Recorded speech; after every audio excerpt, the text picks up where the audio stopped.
ready for the Word? Yes, turn to Genesis 13. Today we're going to talk about key principles to building wealth. Key principles to building wealth. Not because I have attained that status.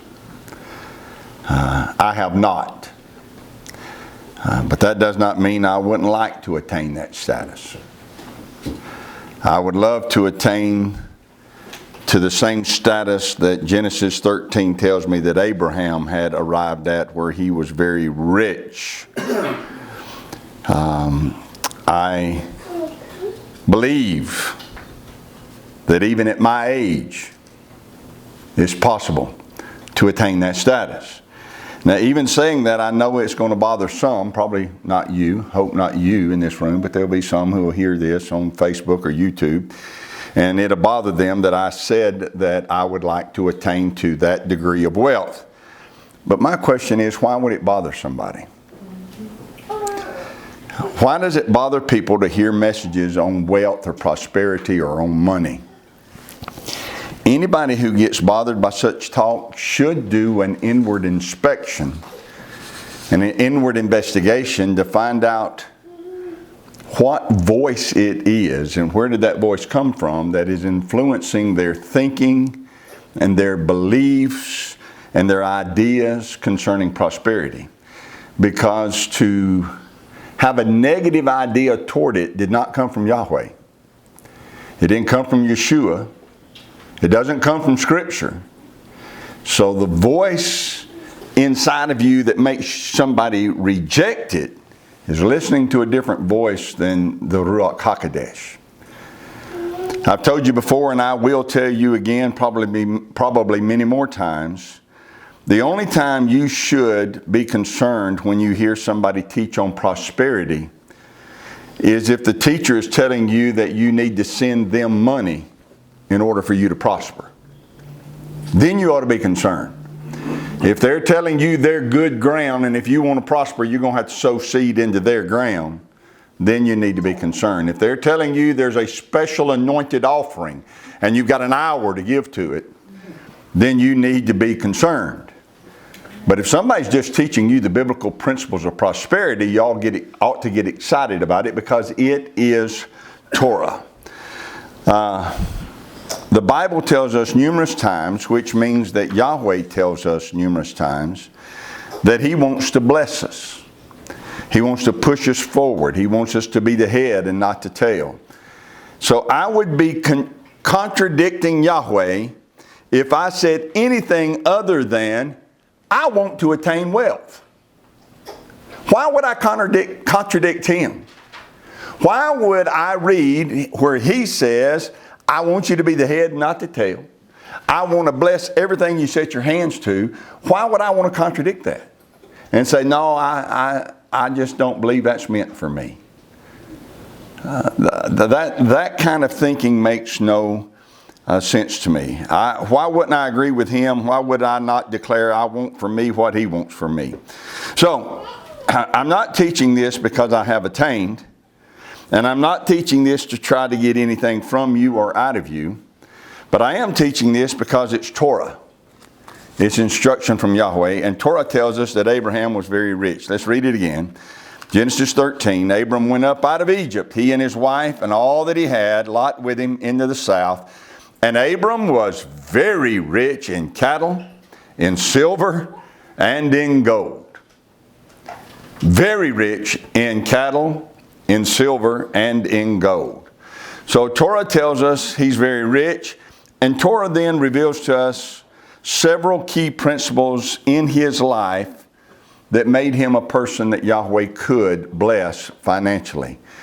Okay, let's be honest with ourselves this morning.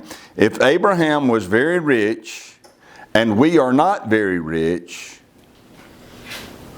then he had a better way of doing things than we do. I cannot move into a position to build wealth. We cannot move into a position to build wealth if we keep talking the way we talk, thinking the way we think, acting the way we act. if he talked different, if he acted different, if he thought different, and he was very rich, we ought to adopt his ways instead of continuing to spin our tires in our ways. It would be foolish to see principles in his life and to ignore them as if they're insignificant. It would be foolish to think that Yahweh just arbitrarily blessed him. It would be foolish to think that Abraham just accidentally became rich. He did not. He lived by some key principles. Let's just say Krista made a cake for us today. That's a good idea. Let's just say she made a cake for us, and it was the most delicious cake you've ever eaten in your life. And you tell her, please tell me how you did this. Please give me the recipe. And if she gave you the recipe that had all of the ingredients and all of the instructions on how she did what she did, you'd be some kind of moron if you took that recipe home with the instructions and said, well, I don't see why we need those ingredients, and I don't see why I got to do it that way.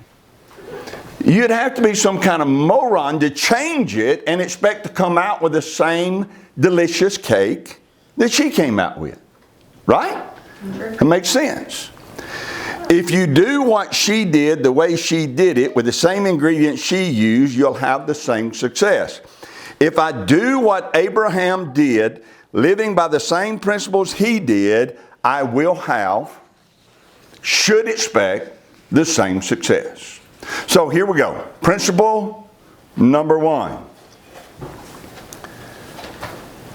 He chose the correct source for his wealth. Got to be careful. He chose the correct source for his wealth. If you choose the correct source, you are unstoppable. If we think it's our job, if we think it's a product, if we think it's a career, if we think it's some man, we have chosen wrong and we will fail. But if we understand that Yahweh is our source, then tell me who or what could prevent us from attaining wealth.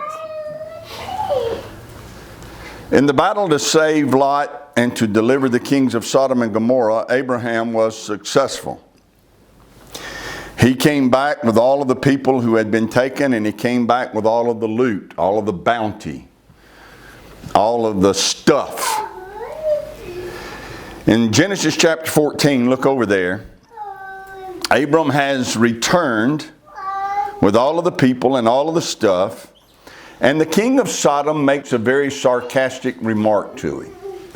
You can only see that if you pay attention to the details given to you in Genesis 14. In Genesis 14, the king said in verse 21, the king of Sodom said unto Abram, give me the persons and take the goods to yourself. He's not being generous. He's not being kind. He's not being grateful. He's upset. And you can tell he's upset by what triggered him to make this statement. And what triggered him to make this statement is Abraham had come back with all of the stuff when he encountered Melchizedek. And Abram gave a tithe of all he had to Melchizedek. In the thinking of the king of Sodom, Abram had just given away his stuff. Now, it wasn't his stuff. He had lost it. It had been taken away from him. He had no means to go back and to go get it. Abram went and got it and brought it back. And the king of Sodom does not like the fact that Abram's giving his stuff away. And so I am convinced he's being sarcastic here. He feels like Abram's giving his stuff away. And so he says, give me the persons. Listen to Abram's response in verse 22. Abram said to the king of Sodom, I have lifted up my hand unto Yahweh the Most High, God, it says, in Hebrew it is, I've lifted up my hand unto El Elyon El. That is, I've lifted up my hand to the Most High Supreme One, El Elyon El. Listen to the way he describes Yahweh. And he didn't just say, I lifted up my hand to Yahweh. He starts into a description of the Yahweh, the Elohim he serves. I have lifted up my hand unto Yahweh, El Elyon El, the possessor of heaven and earth, that I will not take from a thread even to a shoe latchet, and that I will not take anything that is yours, lest you should say, I have made Abram rich. Abram describes Yahweh as being the Most High, the Supreme One, and the one who possesses everything in heaven, and possesses everything in earth, and possesses the heaven, and possesses the earth. And Abram is saying to the king of Sodom, I serve him. I don't have to worry about your stuff. I don't need you to make me rich, and I won't have it being said that you made me rich. He's got all the stuff I need. I don't need your stuff to become rich. You get all your stuff back. We have to choose the right source, and we have to understand who that source is. The source is Yahweh, who possesses everything. Everything. If He is our source, how can we live in poverty? If He is our source, how can we ever think that we weren't meant to succeed? If He is our source, how can we ever think that we're not meant to excel or to be wealthy? If He is our source, how could we possibly become covetous of somebody else's stuff? We don't need somebody else's stuff to become wealthy. Yahweh's got plenty of stuff to give us of our own. Choosing Yahweh as our source is essential, but there's more to it than just saying, okay, I acknowledge Yahweh as my source. To choose Yahweh as your source means that you've got to, one, talk to Him,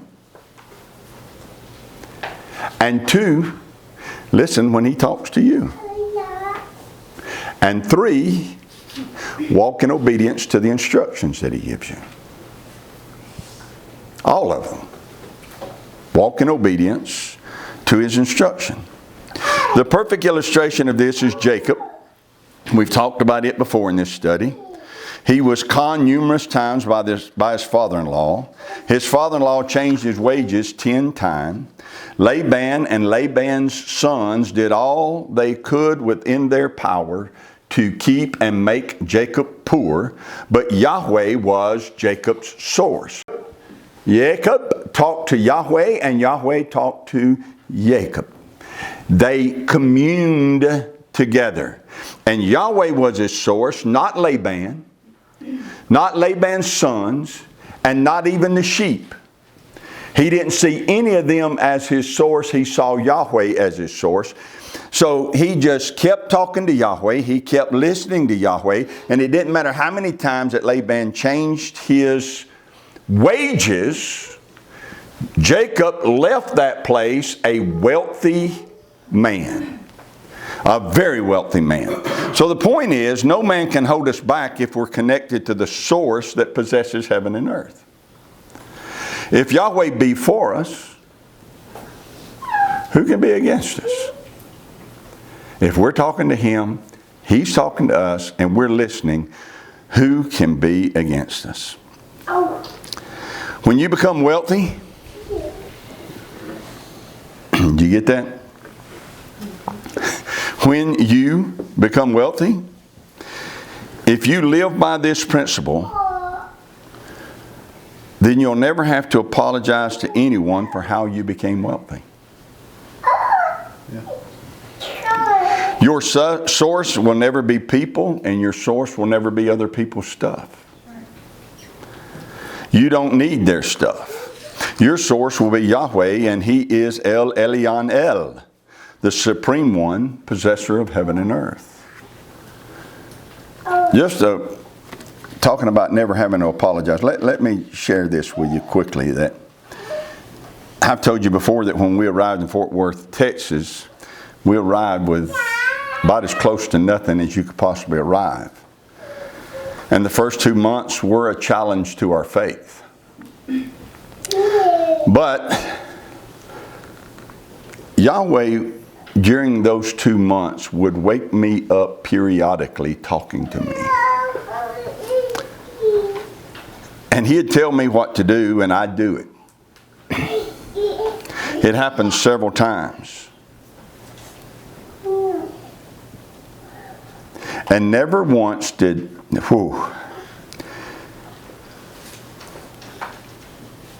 never once in that 2-month period did He ever tell me something to do that made sense.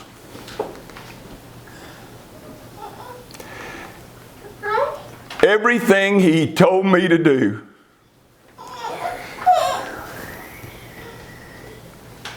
seemed like the very opposite of what I ought to do. And I'm not going to take time to go into all of that this morning. But I would never be awakened in the morning and hear something and say, boy, that makes perfect sense. Why didn't I think of that? Yeah, I'll go do it. I just knew that I would hear Him, and what I would hear would make no sense. But I was determined. I had to trust Him because I had nothing else to lean on. You understand that? It was an amazing time. He would speak, I would hear, and His communication sustained us through months in which we'd have never made it had He not communicated. One example is, I didn't have a job. I needed a job. The Bible school we were going to attend had a groundskeeper who got dismissed a week or so into the school starting, a week or 2 at the most. I thought, this is my opportunity. Hate that guy lost his job, but I need one. So I went to see the dean of the school and said, I'd love to have that position. He said, you would? I said, I would. He said, I'd love for you to have that position. I would love for you to take that job. That made my heart jump. But then he said, I tell you what, you go home tonight and pray about it. I'll go home tonight and pray about it. You come back in my office in the morning and we'll talk about it. I thought, this is my opportunity. I can go to school and work at the school, and this is a perfect fit. And he wants me to go home and pray about it. And I just told him I would, but I don't need to pray. I want the job. I need the job. And all I need for him to do is say yes. But I left his office. I went home excited. I told Marie that I had interviewed and I was going to be working at the school. She was happy. I was happy too. The next morning I was awakened hearing things in my spirit.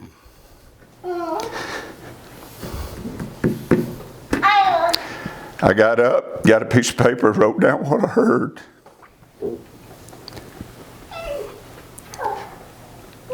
And what Yahweh was doing was giving me a list of reasons why I should not take that job.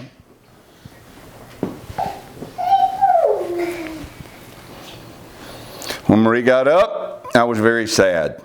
And I told her, I know it doesn't make any sense, but Yahweh just told me not to take that job. She said, then you better not take it.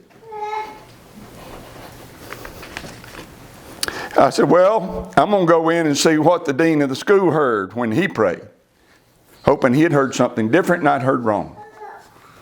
So I go to the school, walked in his office. First question he said was, did you pray? I said, yes, sir, I did. He said, and what did you hear? I said, sir, you're the dean of this school and I submit to you. And so therefore, I am here to defer to you. I'd like to know what you heard, and I'll just go with whatever it is you think, sir. He said, did you pray? I said, yes, sir, I did. He said, well, what did you hear? I said, well, I didn't say. I reached in my pocket, pulled out that piece of paper, unfolded it, laid it on his desk. I said, there are the reasons that Yahweh told me I should not take the job. He clapped his hands. He said, that's what I heard too. He said, I want you to work here. I'd love to have you. But he told me that this is not the job for you. We both heard. I got up and left his office with mixed emotions. Hoping against hope that I had heard from Yahweh. Pondering in my heart what it could mean if he told me not to take that job, because I desperately needed a job. I was sad and excited. I was sure but unsure. Deep inside I knew I had heard, but there was this voice from the enemy that would come and try to convince me that I just messed up big time. You ever had to deal with that? 3 weeks later, unbeknown to the dean of the school, he didn't know. Nobody knew. But 3 weeks later, the founder of the school announced that he was going to launch a new church. In our first meeting, we had over 400 people. Before the second meeting, we met October the 8th. In our first meeting, on October the 11th, I was called into the general manager's office of the ministry and was asked if I would be the associate pastor of that church. All things that I am convinced would have never happened had I not listened to Yahweh back when I couldn't see anything like that ever taking place. There was never any hope of that because there wasn't a church. But it's step by step by step, doing what he said do, even if it was as silly as stripping a stick and putting it in front of a watering trough of the sheep. That's about how much sense it made to me, everything he told me to do. From the time we arrived in Fort Worth until the day we left, Yahweh prospered me. And here's what I mean. From the time we arrived to the time we left, he pushed me forward. He pushed us forward. Blessing after blessing after blessing. So many blessings, I became hesitant to tell people about them. You ever been blessed that much? So blessed, I became hesitant to tell people. Because I could see in their eyes and upon their countenance what Jacob saw in his brother-in-law's eyes and countenance when they saw how blessed he was. And it wasn't happiness and joy. It was jealousy and envy. Many of them had been there for years, and they thought they were more talented, and they thought they were more intelligent. And they did not like what was happening to me and for my family. They thought it should have been happening for them. So I became hesitant to talk about it. And after one such incident, where I refused to share what Yahweh had done on a particular thing, and I was almost apologetic for how well things were going for me. As I was walking away from that situation, I heard Yahweh say to me, if I'm blessing you too much and making you feel bad, just let me know.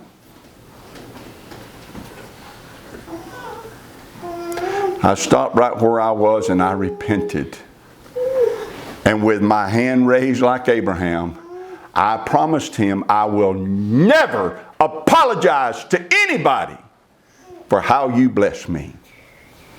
and I will not.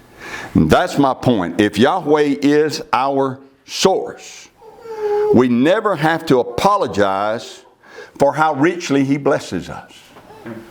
No man makes you rich. It's the favor in the hand of Yahweh. Choose the correct source. It's not man, it's not a job, it's not a profession, it's not an investment, it's not a product. The source has to be Yahweh. Talk to Him, listen to Him, walk according to His instruction. Principle number 2. Abraham lived by great integrity. He had great integrity.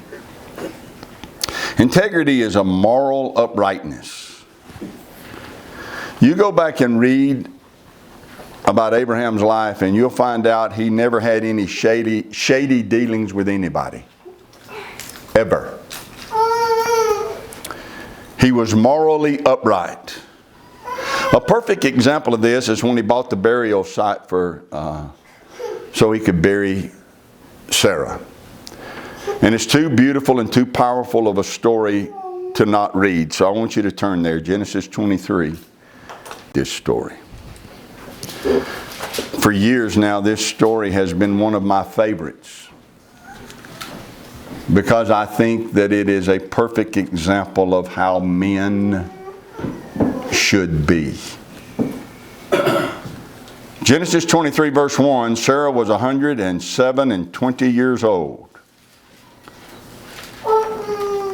How about that? 127 years old when she died. These were the years of the life of Sarah. Sarah died in Kiriath Arba, the same as Hebron in the land of Canaan, and Abram came to mourn for Sarah and to weep for her. And Abraham stood up from before his dead, spake unto the sons of Heth, saying, I'm a stranger and a sojourner with you. Give me a possession of a burying place with you, that I may bury my dead out of my sight. And the children of Heth answered Abraham, saying unto him, notice what Abram said in verse 4, give me a possession. The children of Heth answered Abram, saying unto him, hear us, my Lord, you are a mighty prince among us. In the choice of our sepulchres, bury your dead. None of us shall withhold from you his sepulchre, but that you may bury your dead. Abraham stood up, bowed himself to the people of the land, even to the children of Heth. And he communed with them, saying, if it be your mind that I should bury my dead out of my sight, hear me and entreat from me to Ephron, the son of Zohar, that he may give me the cave of Machpelah, which he has, which is in the end of the field. For as much money as it is worth, he shall give it me for a possession of a burying place among you. I'm asking for a cave at the end of a certain field. Entreat Ephron that he might give that to me. And when I say give, verse 9, here's what I mean. I will give him as much money as it is worth. Now watch and learn from two men of great integrity move forward with this deal. Abraham at this time is just called to make a deal with Ephron. Both of these men are men of integrity. Watch what they do. Ephron is such a man of integrity, he refuses to take advantage of a man who is in desperate need. Abraham desperately needs a place to bury his wife. Abraham refuses to take advantage of a good man who has something that he needs. He's not going to let the kindness of that man's heart cost him. Verse 10. Ephron dwelt among the children of Heth, and Ephron the Hittite answered Abraham in the audience of the children of Heth, even of all that went in at the gate of his city, saying, nay, my Lord, hear me. The field give I you, and the cave that is therein. All Abram asked for was the cave. Ephron said, I'm going to give you the field and the cave. In the presence of the sons of my people, I give it to you, bury your dead. I'm not only going to give you the cave, I'm going to give you the field that surrounds it. It's yours. Abraham bowed himself before the people of the land. He spake unto Ephraim in the audience of the people of the land, saying, but if you will give it, I pray you, hear me. I will give you money for the field. Take it of me, and I will bury my dead there. What Abram just said to Ephraim is, sir, I understand what you just said to me. It would make no sense for you to get rid of that cave that's on the other side of your field. If you get rid of the cave, you want to also get rid of that field. I hear you. I understand. So I'll not only buy the cave from you, I'll buy the field too. So give me a price for both. And Ephraim answered Abram, saying unto him, my Lord, hearken unto me. The land is worth 400 shekels of silver. What is that between me and you? Bury your dead. Ephraim could not have said what he said in verse 15 to a man with no integrity. Because a man with no integrity would have said, wow, thank you, man. Yeah, I appreciate that. Somebody, bring the papers. You're going to sign them now, right? They would have taken advantage of the kind-heartedness of that man. And they would have taken advantage of the way he worded it.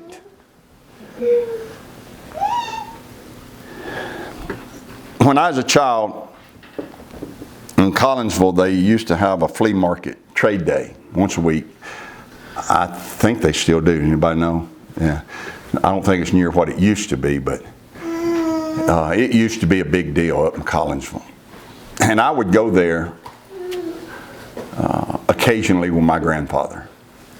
And the thing I remember most about those trips to Collinsville is that we never went, that I can remember, we never went when we wouldn't be walking out through there and there were people everywhere. My grandfather always wore overalls.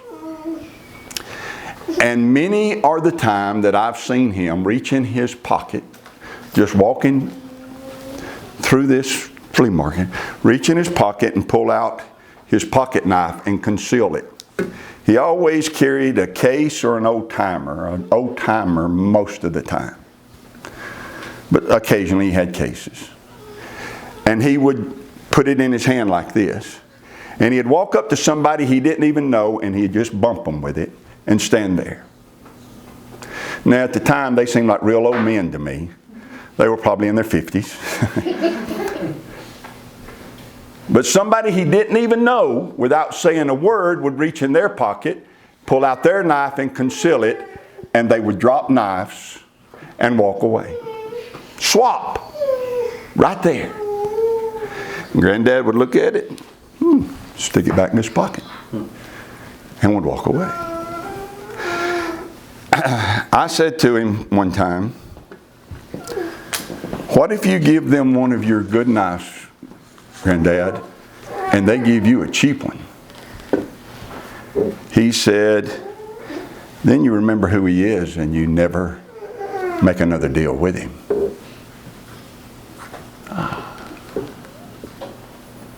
Men of integrity trust other men of integrity. Ephraim knew who he was talking to. And Ephraim said, what is 400 shekels of silver between the relationship you and I have? You take it. Bury your dead. I want you to have it.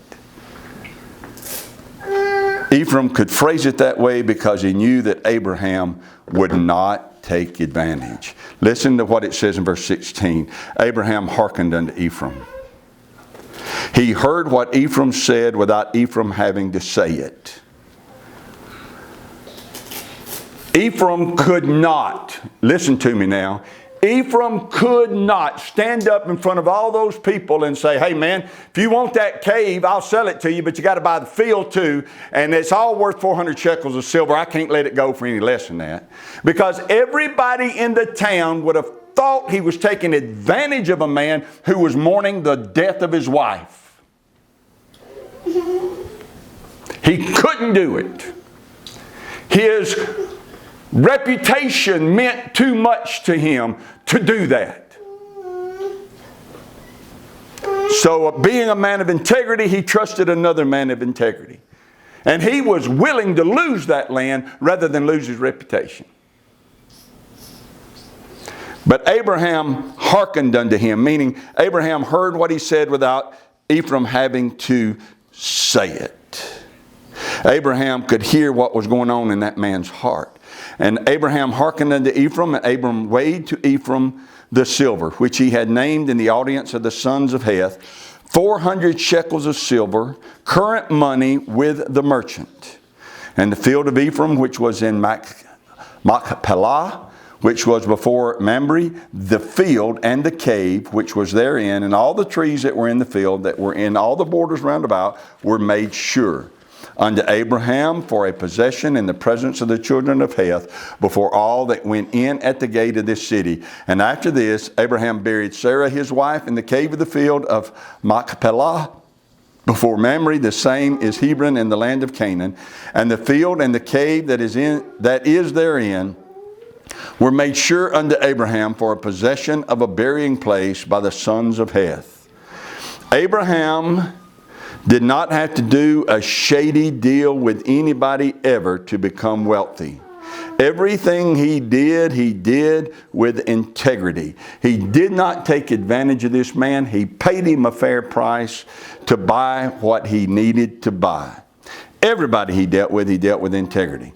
When there was a feud between his herdsmen and the herdsmen of Lot, Abraham would have been well within his rights to say to Lot, son, it's over, you got to go.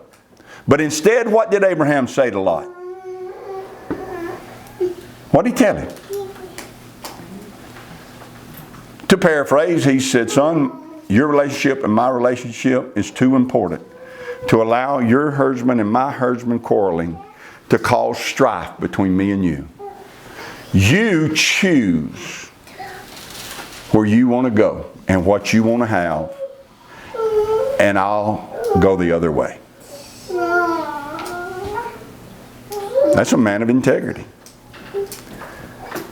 Now, Lot should have responded differently, and things would have gone better for his life. Lot should have said, no, sir. I apologize for what's going on between my herdsman and your herdsman. That should never have been allowed. I'm sorry that I let it take place. I'll have a meeting with my herdsman today, and I promise you they won't be causing any more trouble. I do not want to leave. I want to stay with you. I want to protect our relationship. I think we can be fine. No, sir, I don't want to leave. Please let me stay. That's what he should have done. It would have been better for him and his family had he done that. At the least, the thing he should have done would have been to have been like Ephraim and said to Abraham, no, sir. If you feel like it's best we separate, that's fine. But you choose the best. You tell me where you want to go, and I'll go the other direction. But he didn't do either. When Abraham said choose, he looked and saw what he thought was the best, and he took it without hesitation. And it cost him dearly to make that decision. Okay? Abraham dealt with Lot with lots of integrity. When there was a feud between he and Abimelech over a well, he dealt with that in integrity. And you can read that story in Genesis 21. Abimelech, the ruler of the Philistines, came to Abraham and said, it's evident that Yahweh's hand is upon you in everything you do. Make a covenant with me that you will not deal deceitfully with me, my sons or my grandsons. And Abraham said, I swear, I can make that covenant with you. I promise that I'll never deal deceitfully with you, your son, or your grandsons. Which brings up an interesting subject, Mr. Abimelech. What about that well that I dug that your men forcefully and violently took away? And Abimelech pretended not to know anything about it. Well, I don't know what you're talking about. My men took your well. Yes, they did. A man of integrity is not afraid of confrontation either. What's right is right. And Abraham and Abimelech entered into a covenant that day. And Abraham sent 7 ewe lambs over. And Abimelech said, what do you mean by these 7 ewe lambs? And Abraham said, these 7 ewe lambs are a witness to me that I'm not taking a well from you to possess. They are a witness to me that that's my well. And I'm taking it back. And there'll be a reminder to me and you, this is my well. Abraham was a man of integrity. Now, that may seem like a small thing to you. It may even seem strange. But Abraham never wanted his integrity in any deal questioned. He went out of his way to make sure that what he did was done with integrity, and everybody understood it was done with integrity. The third illustration of integrity I'd bring up is what we've already seen, is how he returned the goods and the people to the kings of Sodom and Gomorrah. He would have been within his right to keep them. To the victor go the spoils. But he had raised his hand to Yahweh that he would never allow any man to say he had made him rich. And Abraham meant it. So he returned, except for that which he had tithed, and except for the pay for the men who helped him, he returned everything back to those men. Abraham was a man of integrity. There are at least 3, maybe 4 more principles in his life that we need to look at, but I think they're far too important for me to tack them on to the end of a teaching. So we'll return to this subject another Sabbath. Not this coming one, but another Sabbath we will return. Let's leave here today understanding that 2 key principles to our increasing wealth is to choose Yahweh as our source, which means talk to Him, listen to Him, and do His instruction, and to be a person of high integrity. We cannot expect Yahweh to bless us richly if we don't want Him watching the deals we make because they're a little bit shady. We always want to deal with integrity so that His blessing is upon us. Yahweh bless you and keep you. Yahweh make His face shine upon you and be gracious to you. Yahweh lift up His countenance upon you and give you peace. As His name is put upon you, so shall He Himself bless you.